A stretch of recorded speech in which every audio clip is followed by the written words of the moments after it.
So once you're in StatCrunch and you've signed up for it, we want to work with some data. And the example we looked at in class yesterday was working with these types of cars that students drive.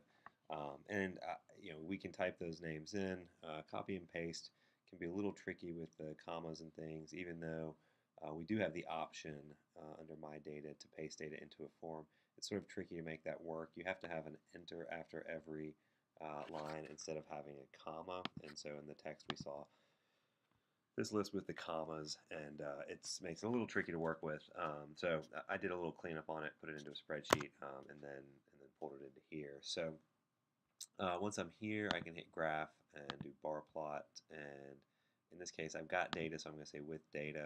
I'll select the column that the data's in. And do we want to group any of these things? Well, we'll look at that here in just a second. And how do we want to order it? It automatically has to pick one, or I can just pick worksheet. And when I hit compute, now the order's in the way that it was in the example in the book. But we've got all these with one down here: Kia, Mercedes, Porsche, Hyundai, and Saturn. And so what we did was we grouped those together. And so I went through and just put other and took any of them that were just once and made those other as we go along. And we get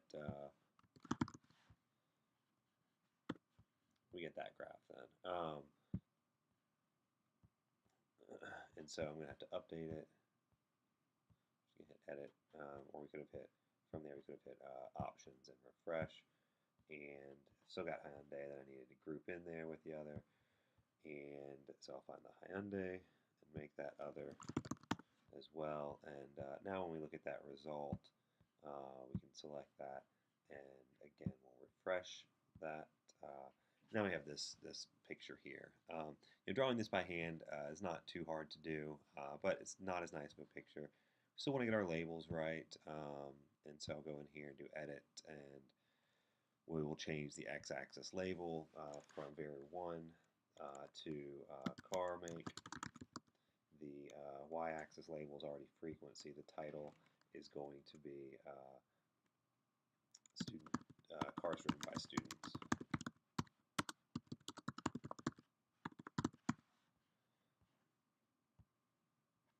And so now we have this updated graph here. Fairly easy to copy this or download it, paste it into a document. So as you're working on your homework, feel free, if you're typing up answers, to sort of copy and paste these into a Word document and just put those with your notes. When we looked at doing the relative frequency distribution, I did graph bar plot with data again, and for the relative frequency, I did type relative frequency, or you could do percent as well, depending on what we're looking at. We'll value it. We'll sort the order by what it was in the worksheet, and we can add the labels. I'm not going to in this case, but we get here now the relative frequency instead of the actual frequency. Now, once we have these frequency distributions, the distribution, the table that we saw in the book for these yesterday, we can also work with that. And so I can go over here and I can type in Chevy, Ford. Oh, that's not what I wanted to do. Go back up to row 1. We'll do, we have Ford, Chevy, Honda, Toyota, Nissan, other. I think that's all the ones we had. I'm going to go back in here, look at results, bar plot, Ford, Chevy, Honda, Toyota, Nissan, other. And we had 5, 12, 6, 12, 10, 5.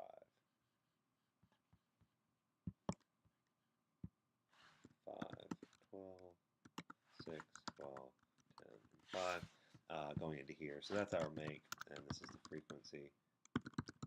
And so that now if I want to do a graph based just on that, I can do a bar plot based on the summary. And so the categories are in this case in make, the counts are in frequency, and we can do this by relative frequency or percent or frequency. And again, giving the labels here. I'm just going to go ahead and hit compute. You do want to make sure you have labels for the axes as well as for the graph. And in this case, we see that as we saw before, that tends to put it in a ascending order. So let's edit that again.